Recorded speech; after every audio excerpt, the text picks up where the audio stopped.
दुनिया में लोग यूं ही नहीं कहते that we Indians are emotionally fool, क्योंकि हम हर चीज़ के बारे में इमोशनली सोचते हैं। घर के बारे में, नेचर के बारे में, जानवरों के बारे में, भगवान के बारे में। चलो ये चीज़ें फिर भी मैं समझ सकता हूँ, पर हम छोटी छोटी मटेरियलिस्टिक चीज़ें, हमारा फ़ोन, कपड़े, इनके बारे में भी इमोशनली सोचते हैं। वैसे ही हम अपने खाने के बारे में भी इमोशनल डिसीजंस लेते हैं। अब इससे क्या होता है, लॉजिक जाता है डस्टबिन में। जिस वक्त अपना लॉजिक कम हो जाता है ना, उसी वक्त अपनी ग्रोथ भी कम हो जाती है। We Indians are emotionally driven people. तो इस वीडियो में मैं आपको बताऊंगा वो 2-3 चीज़ें जो आपको समझनी है, जिसकी वजह से मैं बोलता हूँ कि हमारा इंडियन डाइट ये दुनिया का वर्स्ट डाइट है। पहली चीज़, this is a very common knowledge that Indian diet has low protein quantity. Specially अगर आप वेजिटेरियन हो तो आपके खाने में प्रोटीन की डेफिशिएंसी होना ये पक्की है। जो नॉन वेजिटेरियन है वो भी कोई खुश नहीं है, क्योंकि उनके भी कुछ डेज आ जाते हैं, सोमवार, मंगलवार, गुरुवार, शनिवार। तो गिन के वो लोग 3 से 4 दिन और दिन में सिर्फ एक ही मील में कोई भी हाई प्रोटीन फूड कंज्यूम करते हैं। और जिस दिन वेजिटेरियन डे होता है उस दिन तो पनीर का नामो निशान नहीं होता, सिर्फ वेजीज या फिर सब्जी, रोटी, राइस, इसी पे ज़िंदगी चल रही है। प्रोटीन डेफिशिएंसी होने की वजह से हमारा पूरा इंटरनल सिस्टम गड़बड़ हो जाता है। ग्रोथ नहीं हो पाती, हार्मोन प्रोडक्शन नहीं हो पाता, मसल रिपेयर नहीं हो पाता, बोन डेंसिटी डाउन हो जाती है। सिर्फ प्रोटीन के बारे में बात करूँ तो 1 घंटे लंबी वीडियो बन सकती है। और प्रोटीन सबसे बड़ा मसला है। आप देखो, 100 में से 90 इंडियंस आपको ऐसे मिलेंगे जिनका पेट बाहर है, बाल जल्दी उनके पक गए हैं, स्टेयर्स नहीं चढ़ पाते, कोई भी फिजिकल एक्टिविटी नहीं कर पाते। क्यों? क्योंकि उन्हें प्रोटीन डेफिशिएंसी है। अच्छा, क्या सिर्फ प्रोटीन की प्रॉब्लम है? नहीं। सेकंड पॉइंट है हमारी कुकिंग टेक्निक। देखो, डाइट सिर्फ अच्छा खाना नहीं होता, डाइट खाने की शॉपिंग भी होती है और डाइट खाने की कुकिंग भी होती है। सबसे बड़ी गड़बड़, अगर आप प्रोटीन लो भी अपने डाइट में, chicken, mutton, fish, eggs, paneer, ये सारी चीज़ें अगर आप अपने डाइट में इंक्लूड भी करो, तो उसके बाद जो सबसे बड़ी प्रॉब्लम या ऑब्स्टिकल क्रिएट करता है वो है हमारी कुकिंग टेक्निक, जो भी दुनिया में सबसे घटिया है। क्योंकि हम हमेशा खाना ओवर हीट करते हैं, ओवर कुक करते हैं।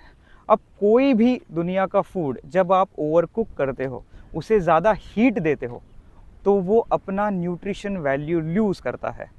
इससे आपके खाने में जो भी vitamins, minerals, including protein, amino acids, ये सारे ख़त्म हो जाते हैं। हमारा तरीका क्या है कुकिंग करने का, कि अगर हम कोई चीज़ कुक कर रहे हैं तो उस खाने में सारे मसाले अंदर तक चले जाए। अब इससे होता क्या है, खाने की टेस्ट तो बढ़ जाती है पर उसकी न्यूट्रिशन वैल्यू कम हो जाती है। For example biryani. अब बिरयानी में अच्छी खासी क्वांटिटी में चिकन बना रहे हो, पर बिरयानी को बनने के लिए कितना टाइम लगता है। आप चाहते हो कि जैसे ही आप हड्डी उठाओ तो चिकन जैसे कि मलाई जैसे नीचे आ जाए या फिर आपके मुंह में घुल जाए। सही है, आप चिकन खा रहे हो, पर उस चिकन में जितने भी अमीनो एसिड थे वो धीरे धीरे करके ड्रॉप हो गए हैं। क्यों? क्योंकि आपने उसे ओवरहीट किया है। और इसी रीज़न की वजह से जब भी आप स्ट्रिक्ट डाइट पे जाते हो और खाने को स्टीम या बॉईल करते हो, तो वो आपकी बॉडी को जल्दी इफ़ेक्ट देता है। आप जल्दी फैट लॉस करते हो, जल्दी आपको अच्छा फील होने लगता है। तो ओवर हीटिंग ये सबसे बड़ी प्रॉब्लम है। जैसे हमारे खाने में प्रोटीन की डेफिशिएंसी है, वैसे ही हमारी जो कुकिंग टेक्निक है वो भी गलत है। अब मैं आपको इस वीडियो के बारे में एक आखिरी पॉइंट बताता हूँ, और वो है एजुकेशन अबाउट न्यूट्रिशन। मैं हमेशा कहता हूँ कि हमारे इंडिया में अवेयरनेस की कमी नहीं है, हमारे इंडिया में कमी है एजुकेशन की। जबकि फूड के बारे में हमें स्कूल में ही सिखाया जाना चाहिए। बेसिक न्यूट्रिशन एजुकेशन ये इतना सिंपल है कि उसे एक 5वीं का बच्चा भी सीख सकता है, एक ग्रोन एडल्ट की तो बात ही छोड़ो। बेसिक प्रोटीन किस फूड में होता है उसका कैलकुलेशन कैसा करना है, कार्बोहाइड्रेट का कैलकुलेशन कैसा करना है, और ज़्यादा कार्बोहाइड्रेट खाना हमारे बॉडी के लिए डेंजरस कैसे है, हेल्दी फैट्स को कैसे पहचानना है और उसकी क्वांटिटी कितनी रखनी है, हाइड्रेशन यानी कि पानी की क्वांटिटी कितनी रखनी है, ये बहुत बेसिक है। ये 5th स्टैंडर्ड 6th स्टैंडर्ड के बच्चे आराम से सीख सकते हैं। बट हमारे स्कूलों में न्यूट्रिशन के बारे में सिखाया नहीं जाता, अनफॉर्चुनेटली बोलो, बट ये फैक्ट है।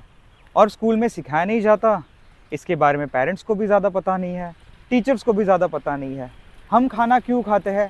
पेट भरने के लिए, टेस्ट मिलने के लिए, बस। इसी वजह से आप देखिए इंडिया ने रिकॉर्ड तोड़ डायबिटीज़ के पेशेंट रेडी किए हैं। हमारा इंडिया ये नंबर 1 है डायबिटीज़ में। ये ऐसे ही पहुंच गया क्या? नहीं, इसके पीछे क्या रीज़न है? Lack of education about nutrition. अब इन तीनों चीज़ों के लिए सोल्यूशन क्या है? सिंपल है यार, जो भी मैंने चीज़ें बोली उसके अगेंस्ट सोचना चालू करो। अगर आप खाने को इमोशनली सोचते हो तो उसे लॉजिकली सोचना चालू करो। अगर आप खाने को ओवरहीट करते हो तो उसे एक लिमिट में कुक करना शुरू करो। और अगर आपको न्यूट्रिशन के बारे में नॉलेज नहीं है तो न्यूट्रिशन के बारे में खुद को अवेयर करिए, एजुकेट करिए। यहाँ पर आपको हेल्प करूँगा मैं। आप मुझसे जुड़ सकते हैं मेरे इंस्टाग्राम पर, वहाँ से आप मुझे व्हाट्सएप पर भी कनेक्ट कर सकते हो और वहाँ पर मैं आपको हेल्प करूँगा बेटर फिजिक अचीव करने के लिए, अपने डिजीजेस रिवर्स करने के लिए, फिजिकल के साथ साथ अपनी मेंटल हेल्थ को भी इम्प्रूव करने के लिए। तो इस वीडियो का टेक अवे क्या है? खुद को न्यूट्रिशन के बारे में एजुकेट करो। अगर आप खुद को न्यूट्रिशन के बारे में एजुकेट करोगे तो आपकी अगली जनरेशन भी हेल्दी रहेगी। देखो, अगर आप करोड़पति हो तो ये ज़रूरी नहीं है कि आपकी अगली जनरेशन वो वेल्थ को संभाल के रखे।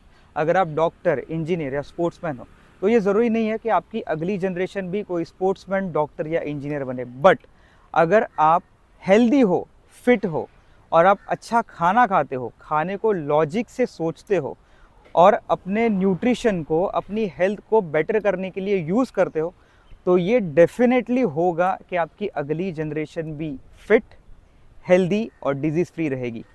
Take care, stay hydrated, bye.